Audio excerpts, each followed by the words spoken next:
Ay, wag mo. Hugasan mo muna natin. Wag mo galawin yan. Kailangan hugasan. Eh. Batang topakin at ayun, ako po. Boundary na si Miming kumain na eh. Eh. Ay, meron tayong Balimbing. yan. Ano to guys? Ano to? Balimbing nga eh. Balimbing. Sino kaya ang balimbing? Yan. Kakain tayo ng balimbing. Ang laki, laki, laki. Yan. At meron tayo niyan. Pepino. Tsaka balimbing. Matitikman ng bata. Tikman mo. Kagatin mo. Nung bata kasi kami kinakagat lang to pagkapitas eh. Sige. Kagat. Ano lasa? Lagyan mo asin. Asin nga eh. Maasim? Sasawa mo ng asin to. Oh. Asin ko ka dun. Hindi.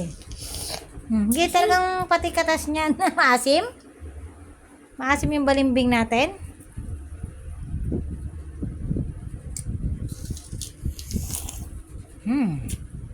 Pero matamis-tamis na maasim, no?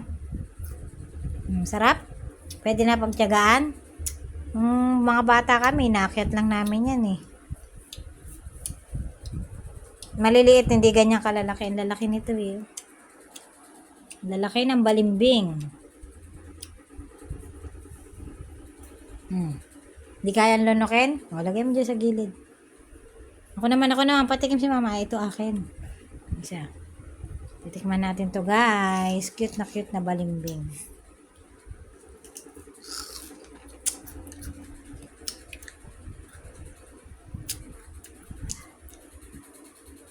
Medyo matigas.